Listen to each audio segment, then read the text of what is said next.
بسم الله الرحمن الرحيم. اللهم صل على سيدنا محمد. ازيكم حبايب قلبي؟ عاملين ايه؟ ان شاء الله تكونوا بخير وبصحه وبسعاده وبسلامه كده دايما يا رب. كل سنه وانتم طيبين يا حبايب قلبي. داخل علينا شهر رمضان الكريم. النهارده بقى انا قلت ايه اعمل لكم سمك بقى كده مخلي، سمك جميل. السمك المخلي الجميل بتاعنا ده انا عملته ورحت عند بتاع السمك وخليته يخليه ليا. فانا عملته وبرده صورت لكم حلقه الخلي عنده عشان خاطر ايه، لو حابه تخليه في البيت يبقى جميل معاكي. شايفين تحفه وجميل ما شاء الله عليه، ولا فيه شوك ولا حاجه. تاكليه لابنك او لبنتك كده بضمان، او ليكي انت من غير ما ممكن تاكليه بالمعلقه كده ولا تفصصي ولا اي حاجه. السمك الجميل بتاعنا ده ينفع معاكي في عزومات في شهر رمضان الكريم كده. تعمليه يبقى تحفه معاكي. لو جالك ضيف بقى مش محتاجه بقى ولا يفصص ولا يعمل، هو كده تحفه وجميل. نسمي الله ونصلي على النبي كتير ونروح نشوف مقاديرنا مع بعض. وكمان يا حبايب قلبي الحاجات اللي طلعت من السمك المخلي مع سمكية عملنا منه شوربة بطريقة جميلة جدا جدا. برضو هنشوفها برضو معانا في الفيديو بتاعنا. يلا بينا نشوف مقاديرنا مع بعض. بسم الله الرحمن الرحيم. اللهم صل على سيدنا محمد. نشوف بقى كده مقاديرنا مع بعض. السمك الجميل بتاعنا، السمك ده انا كده ايه خليت الراجل يخليهولي. وعلى فكره انا صورت لكم برده فيديو ان انتوا تشوفوه بيتخلى ازاي، عشان لو حابه تخليه في البيت تشيلي منه الشوك، بيبقى سهل جدا تاكليه كده. عندك اطفال امان ليهم وكمان تغيير. وينفع معانا برده لو هتعزمي حد في رمضان على سمك ان هو يكون افضل، يكون سهل في الاكل. فانا ايه صورت لكم حلقه عند بتاع السمك يوريكم بتخلوه ازاي. ادي السمك البلطي بتاعنا المخلي اهو، شايفين ما شاء الله ما شاء الله جميل وتحفه. عندي هنا السمك انا غسلته بالملح والليمون. وزي ما قلت لكم قبل كده في الحلقات بتاعت السمك، الملح والليمون ما تطوليش ما تنقعيش السمك في ملح وليمون كتير، لان اللحم بتاعه طري مش بيستحمل. عندي هنا السمك بتاعي نضفته تمام قوي. وكمان الحتت اللي طلعت منه اللي هي الشوك دي اهي، هنعمل لكم بيها دلوقتي طبق شوربه كده تحفه روعه. برضو غسلته مع السمك كده ونضفته غسله تمام كده بالملح والليمون. عندي هنا ايه الحاجات الخلطه اللي انا هنعمل بيها السمك، نتبل بيها السمك. عندي طبعا اساسي للسمك شبت بيخلي لك ريحه السمك روعه. توم، فلفل بقى حامي بارد احمر اخضر اللي موجود عندك كده. يبقى عندي في شبت وتوم وفلفل اخضر حامي واخضر واحمر. طيب عندي هنا البهارات بتاعتي. طبعا انت ممكن تشتري من عند اي عطار بهارات سمك. طب انت ما عندكيش بهارات سمك، انت ممكن تعمليها في البيت. عندي ايه عباره عن ايه؟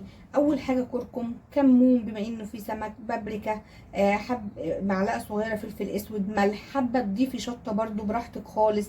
انا طبعا عشان ولادي ما بيحبوش الحراق مش حاطه شطه. طيب دلوقتي زي ما قلت لكم بقى ايه، كل المقادير بتاعتنا حاضره اهي وجاهزه. اول حاجه هبدا بيها هقطع الخضار بتاعي ده. عايزه تدقيه تفرميه براحتك خالص، انا هقطعه واضربه في الكبه كده وارجع لكم تاني. كده حبايب قلبي انا ضربته كده في الكبه ونعمته. عندي بقى البهارات بتاعتي هنخلطها كلها على بعضها كده. لازم تخلطيها تمام قوي كده. خلطت البهارات بتاعتي، هننزل بايه بنص الكميه هنا، يعني هنخلي حوالي معلقه كده بس كده دول ماشي. وهننزل بنص بالكميه بتاعتي هنا ونشيل منها معلقه. بعد كده طبعا سمك يعني ليمون، هننزل كده بعصره ليمونه كبيره. طبعا كل البهارات بتاعتي ريحتها طالعه مع الخلطه دي روعه كده. وبعد كده ايه السمك اللي انا هعمله شوربه اللي هو ده كده. عندي هنا السمك اللي هو الحتت اللي طالعه دي وهو بيخلي اهي. طبعا هو مش عشان فيها لحم، لا انا هنعمل منها شوربه يعني. وعندي سمكيه صغيره كده اهي هناخدها برضو نحطها مع الشوربه. دول كده مش هنحط لهم بقى الخلطه دي كده بقى من الخلطه بتاعتي دي. وندعك طبعا ايه السمك كده، انا عايزه اشربه كل الخلطه الجميله دي كده. وتسيبيه بقى منقوح فيها حوالي ساعتين او اكتر زي ما انت حابه يعني، بس ما تطوليش عليه برضو يعني، مش تحطهولي مده طويله عشان اللحم بتاع السمك يا حبايبي ناعم وطري كده، وهو اصلا ما شاء الله مش بيستحمل حاجه ماشي. هو اصلا لحمته جميله وكل حاجه بس مش بيستحمل، هتحسيه مهري معاكي كده. هنخلص كل الكميه بتاعتي بنفس الطريقه دي كده. الريحه ما شاء الله ما شاء الله ما شاء الله، ولسه ولا دخل نار ولا دخل اي حاجه. حبايبي ممكن السمك ده تقليه او ممكن تعمليه طاجن في الفرن برده بيبقى جميل قوي. برده هعمل لكم حلقه عنه كده طاجن. هنخلص كل الكميه بقى بنفس الطريقه ونرجع لكم. كده حبايب قلبي انا تبلته كده، هنسيبه حوالي ساعه كده ياخد من التتبيله الجميله دي كده، وبعد كده هنشوف ايه هنكمل ازاي مع بعض.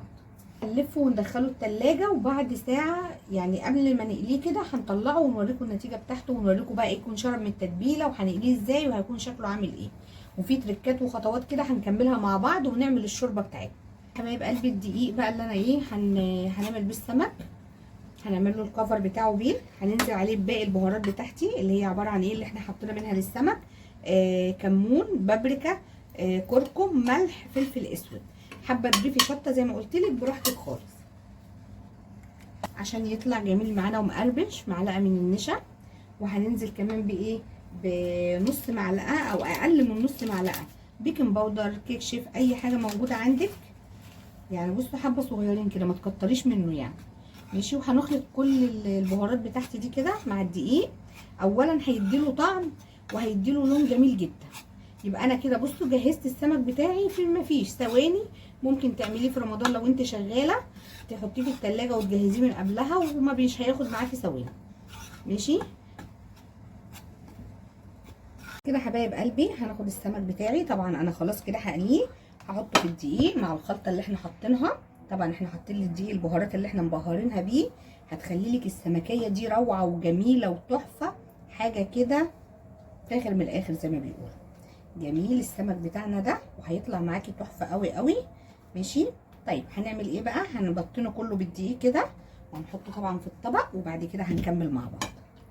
كده حبايب قلبي انا بطنته كده، وبعد كده هنقليه، وزي ما قلت لكم بقى هنعمله شويه شوربه من الحاجات المخليه من السمك، مفيده جدا برضو. وعندي هنا ايه اخدت سمكيه صغيره كده عشان نعمل الشوربه بتاعتي. طب للشوربه بتاعتي محتاجين ايه؟ محتاجين كرفس، انا غسلته وربطته كده. انا اهم حاجه عندي الكرفس، لو عايزه تقطعيه براحتك، اهم حاجه عندي الكرفس ده ان هو بيدي نكهه للشوربه. عندي فلفل اخضر، فلفل احمر، عايزه تحطي فلفل حراق برضو براحتك، عندي بصلايه، عندي توم، كل دي الحاجات بتاعتي. ودلوقتي هنشوف هنضيف ايه، ورقتين برضو وغار كده او ورق لورا يخلي الشوربه بتاعتنا جميله جدا.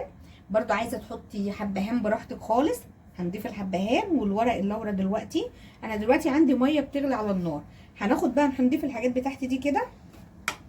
عندي هنا غسلت الحبهان او الهيل والورق الغار، ونقطع البصلايه بتاعتي دي على 4. هو مش لازم الشوربه تكون شوربه جمبري بس، لا ممكن نعمل شوربه عادي من السمك ده وبتطلع جميله جدا، ماشي.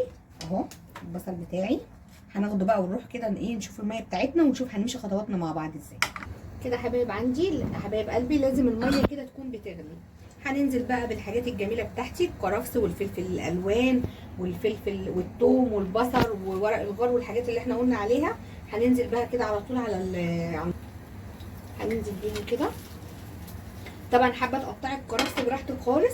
عندي هنا البهارات بتاعتي، ملح، فلفل اسود، كركم، بابريكا، كمون، هننزل برضو بيهم كده وهنقلبهم كده تقليبه. طبعا دلوقتي ايه الميه بتغلي معاكي، لازم تغلي عشان حاجه ما تطلعش زفره معاكي. بعد كده هننزل بالسمك بتاعي والحاجات اللي احنا مقطعينها دي. زي ما قلت لكم مش لازم يعني تكون شوربه جمبري، هنعملها دلوقتي وهنوريكم شكلها عامل ازاي، وطعمها بيبقى جميل جدا جدا. وهنقلبها كده ونغطيها بقى ونسيبها ايه تستوي، ما بتاخدش اصلا يعني 10 دقايق. طبعا دلوقتي انا حاطه برده في نفس الوقت كده الزيت على النار عشان ايه اقلي السمك بتاعي وكل حاجه تكون جاهزه معايا كده. كده هننزل بالسمك بتاعي، لازم الزيت يكون سخن يا حبايبي، وننزل بيه كده نسمي الله. لازم الزيت يكون سخن عشان السمك يطلع جميل معاكي. قلبي هنقلب السمك بتاعي، خلي بالك طبعا يا حبيبتي. ايه رايكم في الجمال ده؟ طبعا الحاجات دي من الخلطه اللي انا حطاها بس طالعه روعه روعه روعه. عندي بقى الشوربه بتاعتي الجميله الحلوه اللي طعمها ريحتها قلب المكان كده. الشوربه الجميله بتاعتي بتغلي معايا خلاص كده، ريحتها قلب المكان وتحفه وروعه. عملنا كده شويه رز كده، طبعا الرز انا عاملاه كذا مره بس انا عملته كده. ايه رايكم في الجمال ده حبايب قلبي؟ نطلع السمك بتاعنا الجميل، شايفين لونه تحفه ازاي؟ ايه رايكم في الجمال ده؟ ايه رايكم في الحلاوه دي؟ ايه رايكم في الحاجات الحلوه التحفه دي؟ دلوقتي عندي الشوربه بتاعتي خلاص كده اهي، هنطفي عليها ونوريكم احنا هنرفع مع بعض ازاي. كده يا حبايب قلبي الشوربه بتاعتي الجميله، لونها ما شاء الله تحفه وريحتها قلبه المكان. هنصفيها كده. ادي السمكيه بتاعتي اللي انا كنت حطاها، هنطلعها كده ونحطها هنا. اللي عايز بقى يطلع بالمعلقه كده وياخد، جميله وتحفه. وادي عملنا غرفنا الرز بتاعنا مع السمك كده، تقدميه كده وجبه جميله جدا جدا جدا، تحفه، حاجه كده روعه من الاخر يعني زي ما بيقولوا. ايه رايكم بقى في الجمال ده والحلاوه؟ ايه رايكم كده؟ وتزيني كده باي حاجه كده تدي معاكي شكل. جربوا بس الطريقه بتاعتي وان شاء الله هتعجبكم، وجربوا الشوربه بتاعتي الجميله دي. عايزه تقدمي بقى معاها اي حاجه تقدمي مع طبق السلطه كده، حاجه كده تحفه جميله. والسمك الفيليه بتاعنا اللي احنا خالينه ده ينفع طبعا تقدميه في عزومات رمضان، وتجربوه ان شاء الله وبيعجبكم. بألف هنا، والسلام عليكم ورحمه الله وبركاته.